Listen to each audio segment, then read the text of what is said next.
یہ وقت ہمارا رپورٹر ابرار محمد ابرار جوائن کوتا آئیے چی تفصیلات ضروری جی ابرار جی یہ 3 فروری رات گئے واقعہ ہوا تھا کہ ان کو رحیم زیری اور ان کی اہلیہ کو بچے سمیت گھر سے اٹھایا گیا تھا.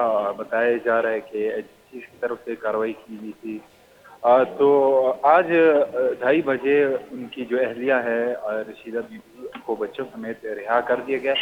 البتہ جو رحیم زیری ہیں وہ ابھی بھی ان کے حراست میں ہے اور اسی حوالے سے یہاں پہ احتجاج کیا جا رہا ہے جس میں مختلف پارٹیز اور مقاصد فکر کے افراد نے شرکت کی ہے اور شدید نعرے بازی کی جا رہی ہے. جی ابرار تو ان کے خلاف کوئی ایف آئی آر درج کی گئی ہے یا نہیں؟ نہیں بالکل کسی قسم کی ایف آئی آر یا لیگل ایکشن نہیں لیا گیا.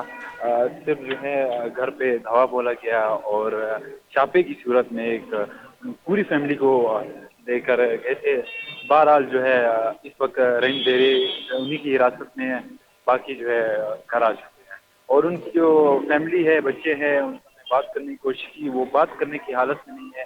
مطلب اتنا سکتے میں اور اتنی خوفزدہ ہے ان کے یہ جو واقعہ پیش آیا اس کا جو ہے اس کی وجہ سے ٹروماٹائز ہو چکے ہیں. جی بہت بہت شکریہ ابرار محمد ابرار میں گا پتران کرنے گا تو فیملی باس ٹرامیٹائز ہوتا گپ کرنے گا ہم راضی نیند اور جیسے رشیدہ بی بی بازیاب کرنے ہوتا کوئی قسم میں اس طرح ایف آئی آر درج کرنے نہ ہوتا. پوری فیملی 3 فروری شپا لوگا چی چس کرنے ہوتا اور آئی جیسے ایشاں چی چوک سالیہ یل کرنے ہوتا گا مروچی 2:30 بجے جیسے رشیدہ بی بی ہم بازیاب کرنے ہوتا اور آئی جیسے یل کرنے ہوتا.